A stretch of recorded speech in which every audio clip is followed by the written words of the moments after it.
Viewers, welcome to my channel readers club with Smita. आज हम Napoleon Hill का book practical step to think and grow rich book का 4 chapter का first part पढ़ने जा रहे हैं। अपने मन को दूसरे लोग के नकारात्मक प्रभाव के लिए खुला छोड़ने की आदत सभी इंसानों की सबसे आम कमजोरी है। आपका केवल एक ही चीज पर पूरा नियंत्रण है, आपके विचार। मस्तिष्क कोई भी चीज उत्पन्न कर सकता है जिसे यह सोच सके और जिसमें यह यकीन कर सके। तो चौथा अध्याय में पढ़ते हैं, नकारात्मक सोच को हटा दें। 7वीं बुनियादी बुराई। 6 बुनियादी डरों के अलावा लोग एक और बुराई से कष्ट उठाते हैं, उसकी उपजाऊ जमीन में असफलता के बीज लहलहाते हैं। यह इतनी सूक्ष्म होती है कि अक्सर इसकी मौजूदगी का भी पता नहीं चलता है। इस संक्रमण को डर नहीं कहा जा सकता, लेकिन यह पिछले अध्याय में बताए गए 6 डरों से ज्यादा गहराई में मौजूद रहता है और प्राय उन सभी से ज्यादा घातक साबित होता है। बेहतर नाम के अभाव में आइए हम इस बुराई को नकारात्मक प्रभावों से प्रभावित होना कहते हैं। भारी दौलत इकट्ठी करने वाले लोग हमेशा इस बुराई से अपनी रक्षा करते हैं। गरीबी के शिकार लोग ऐसा कभी नहीं करते हैं।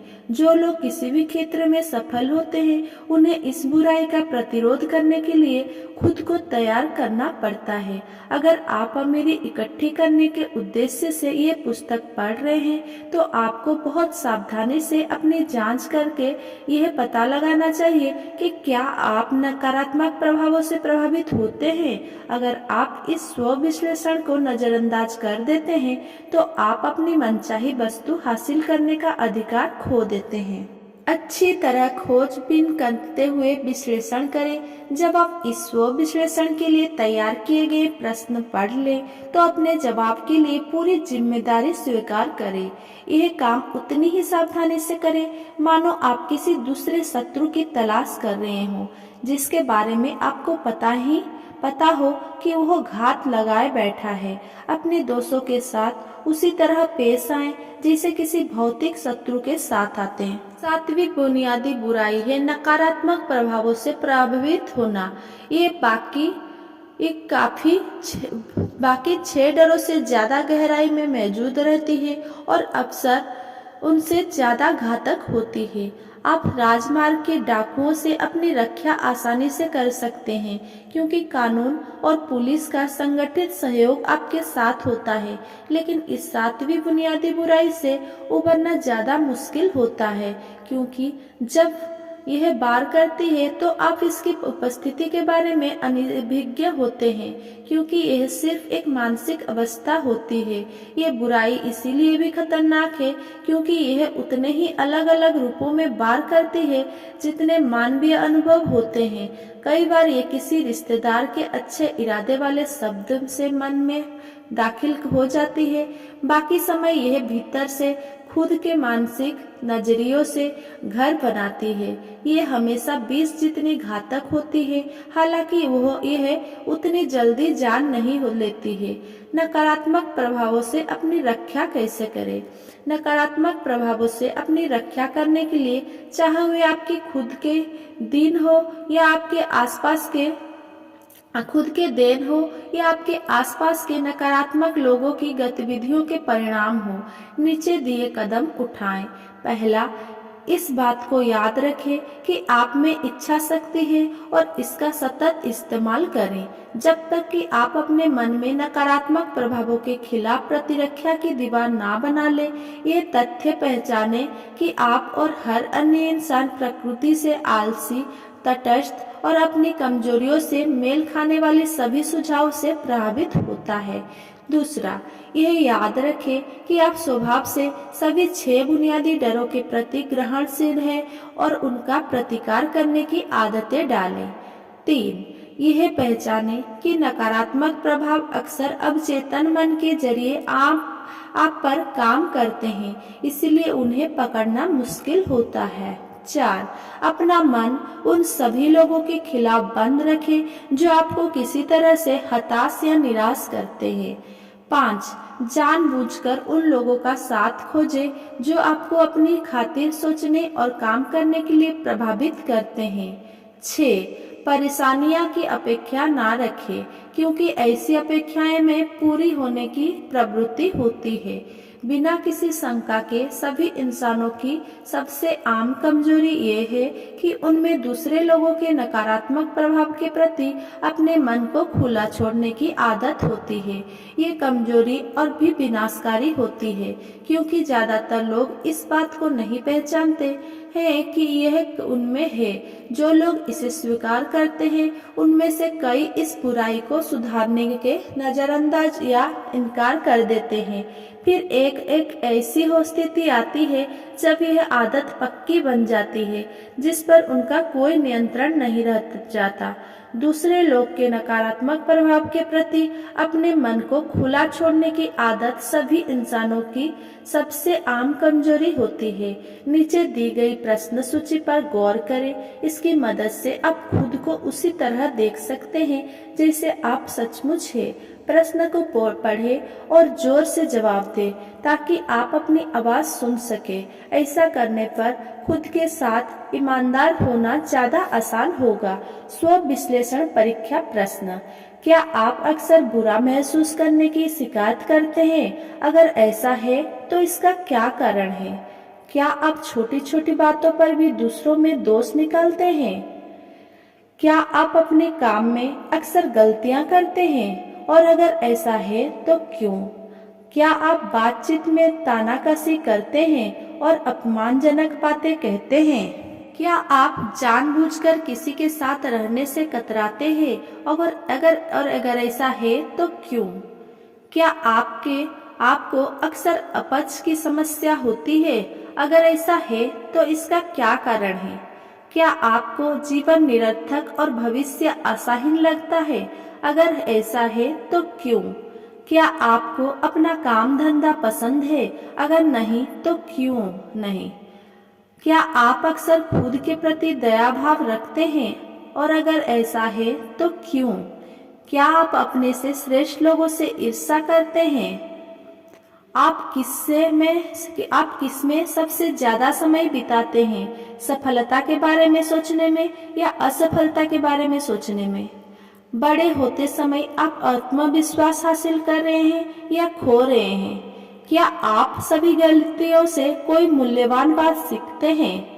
क्या आप किसी रिश्तेदार या परिचित को लेकर चिंतित रहते हैं? अगर ऐसा है तो क्यों? क्या आप कुछ समय बादलों में रहते हैं और बाकी समय निराशा की गहराई में? आप पर सबसे प्रेरक प्रभाव किसका है? किस कारण से? क्या आप उन नकारात्मक या हताश करने वाला प्रभावों को झेलते हैं जिनमें आप बच सकते हैं? क्या आप व्यक्तिगत हुलिये के मामले में लापरवाह है? अगर ऐसा है तो कब और क्यों? क्या आपने सीखा है कि आप व्यस्त रहकर अपनी मुश्किलों को डुबो सकते हैं ताकि आपको उनसे चिढ़ ना हो? अगर आप दूसरों को अपनी खातिर सोचने देते हैं तो क्या आप खुद को ऋणहीन कमजोर कहेंगे?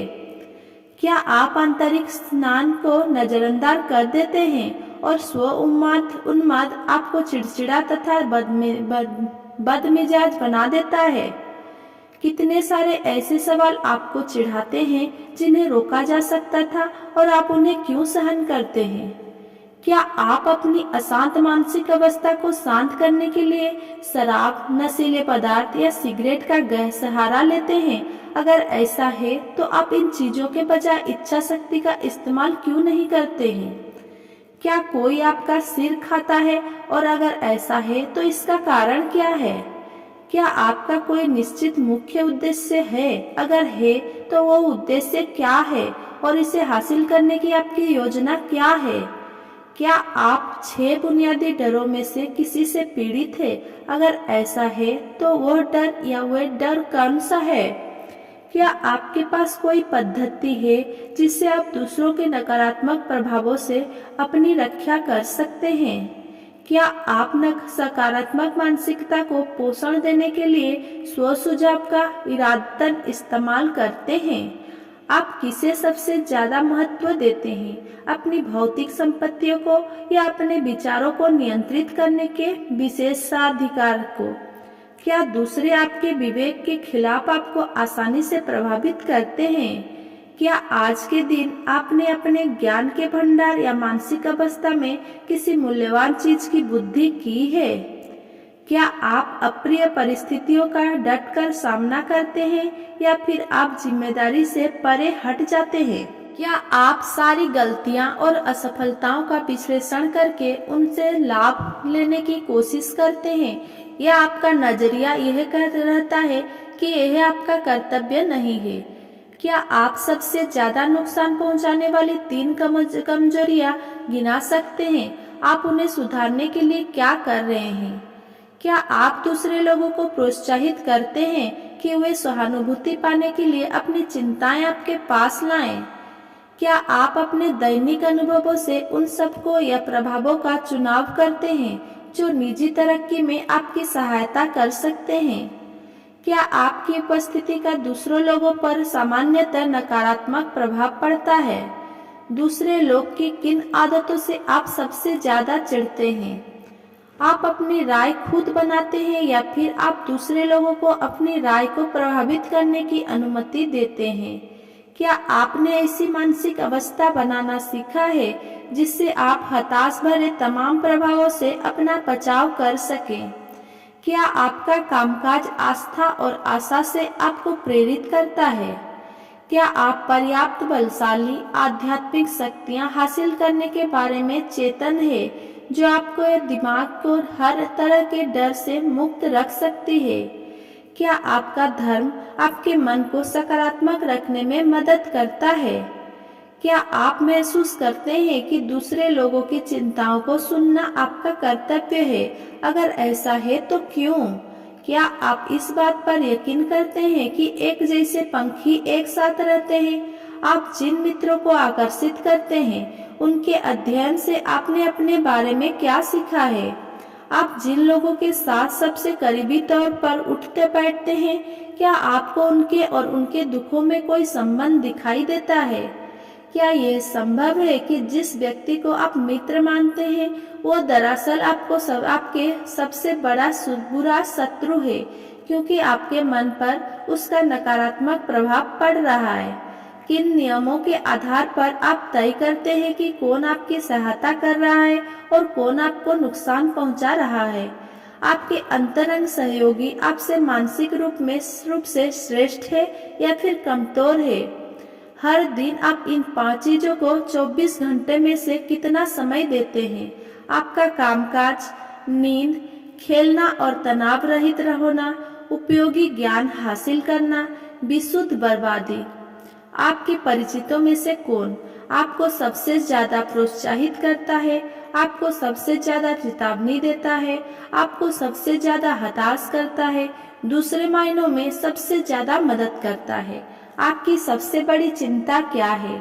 आप इसे क्यों बर्दाश्त करते हैं? जब दूसरे आपको मुफ्त बिन मांगी सलाह देते हैं तो आप इसे बिना सवाल किए स्वीकार करते हैं या फिर उनके उद्देश्य का विश्लेषण करते हैं? सबसे बढ़कर आपके मन में किस चीज की सबसे ज्यादा इच्छा है? क्या आप इसे हासिल करने का इरादा रखते हैं? क्या आप बाकी सारी इच्छाओं को इस इच्छा के अधीन रखने की इच्छुक है? इसे हासिल करने में आप हर दिन कितना समय देते हैं? क्या आप अपना मन अक्सर बदलते हैं? अगर ऐसा है तो क्यों? आप जो भी चीज शुरू करते हैं, क्या आप आमतौर पर उसे खत्म करते हैं?